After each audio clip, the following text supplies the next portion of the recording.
Joining us now to discuss what happened in Colorado and whether there is any better way to protect Americans from a twisted mind are Senator Dianne Feinstein, a longtime advocate of stricter gun control, and Senator Ron Johnson, a strong supporter of gun rights. Senators, welcome back to Fox News Sunday. Thank you, Chris. Morning, Chris. Senator Feinstein, let's start with the big picture. Another case of someone slaughtering innocent people on a college campus, in a restaurant, now in a movie theater.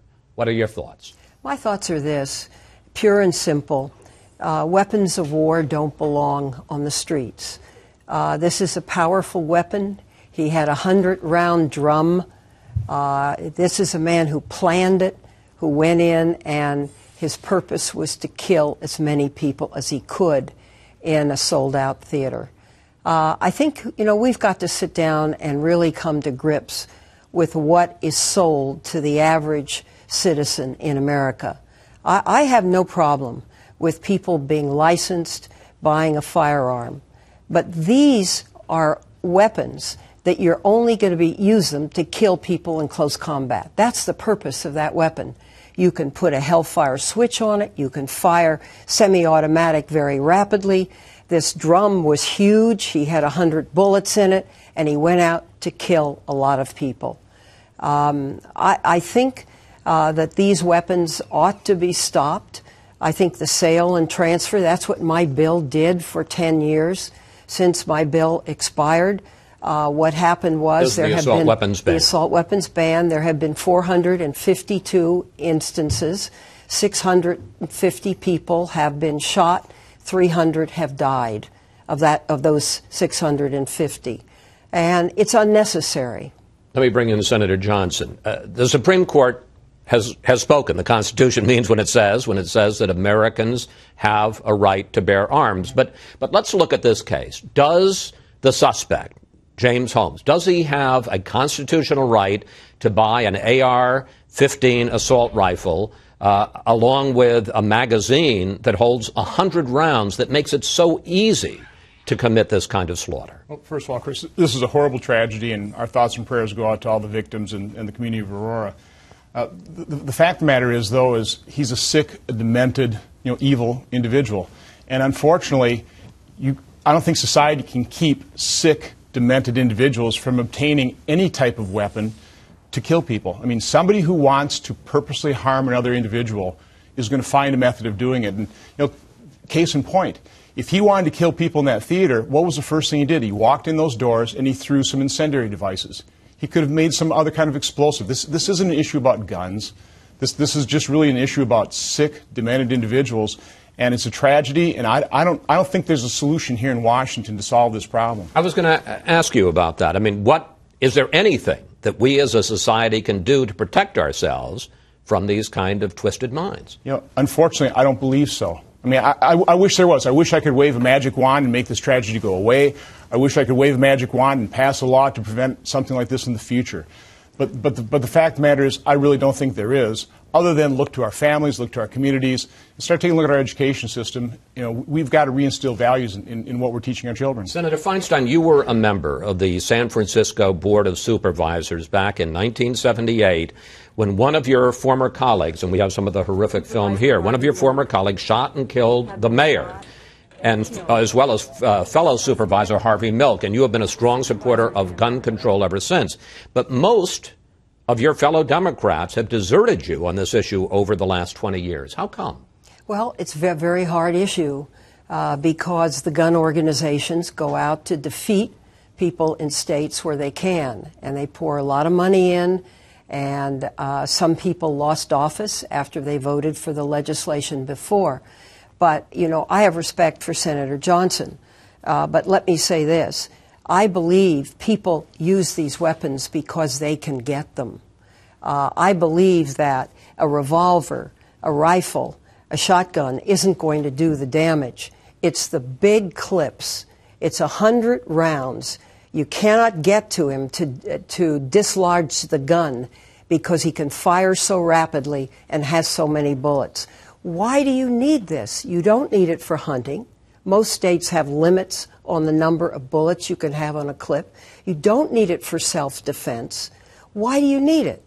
Why do we make it available? Well, it's a very Why do we go into it's a very good show question. and buy any of these? Let me let Senator caliber? Johnson answer it. Why do you need those? First of all, criminals will always be able to get All right, but whatever they question. want. I mean, for example, I mean, the left always uses the term assault rifles, and they're really talking about semi-automatic weapons that really are used in hunting. I mean, that's what happens in Wisconsin. These are, rifles that people use in hunting. And just the fact of the matter is that this really is not an issue of guns. Again, we're talking about sick people doing things that you simply can't prevent. It's really an issue of freedom. And I swore an oath to defend the Constitution. And part of that Constitution is the Second Amendment, which guarantees the right to bear arms. And these types of laws infringe upon that right. And I don't agree with them. And let me ask you, I mean, we're not talking about handguns. Does something that would limit magazines that can carry 100 rounds, would that infringe on the constitutional right? I believe so. People will talk about unusually lethal weapons. I mean, that could be potentially a discussion you can have. But the fact of the matter is there are magazines, 30-round magazines, that are just common all over the place.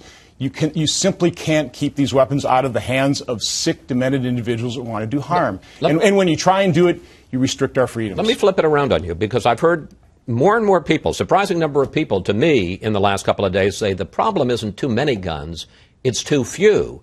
And that if somebody in that theater had been armed, they could have stopped the shooting, let me stop the carnage, taken down the shooter, and defended themselves. Do you agree with that? Well, it's certainly one of the rationales behind concealed carry, where criminals actually have to be a little concerned before they commit a criminal act that maybe somebody could stop them. And I think that is the truth.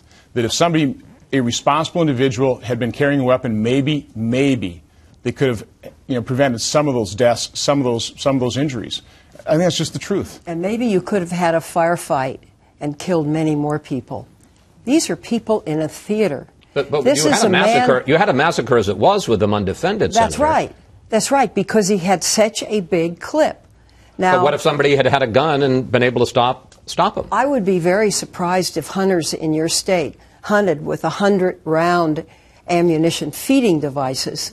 In the bill I did, we exempted 375 rifles and shotguns by name, so that no weapon used for hunting was affected at all. It's just the military-style assault weapon. But the result of that ban, it didn't solve any problems. I mean, we've had bans here in Washington, D.C., we've had bans in Chicago, and you can argue statistics.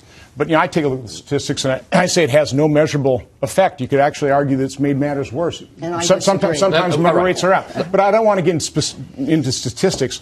We are talking about basic freedoms in the Constitution, Second Amendment, and I'm a strong defender and believer in that Constitution. I want to talk about the politics of this, get back to it with you, Senator Feinstein. The Brady gun control campaign, named after James Brady, Reagan's press secretary, who was shot during the assassination attempt in 1981, has given President Obama an F for his failure to lead on this issue. And on Friday, the day of the shooting, Jake Carney, the White House press secretary, came out and said he is going to offer no new policy as a result of this shooting.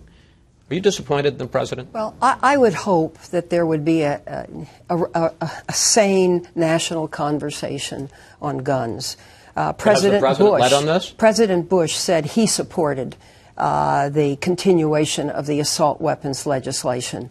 President Obama, Mr. Romney, I think they should give it a lot of consideration.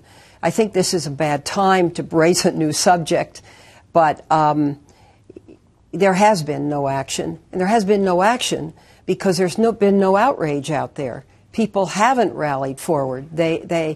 When I did the legislation, I had Lloyd Benson, Secretary of the Treasury, standing with me, chiefs of police, police officers, sheriffs, because 1 out of 5 police officers is killed with an assault weapon. There was a tremendous amount of support, and even then, it was very tough. So it's a lot tougher now because the gun organizations have become so strong. I'm going to give you the final word, Senator Johnson. Are these massacres, horrible as they are, and people here in Washington looking for solutions, are they just a fact of life and death in America? Well, I hate to say it, but they probably are. And listen, I understand Senator Feinstein has seen gun violence up close and personal. I don't doubt her sincerity for a moment.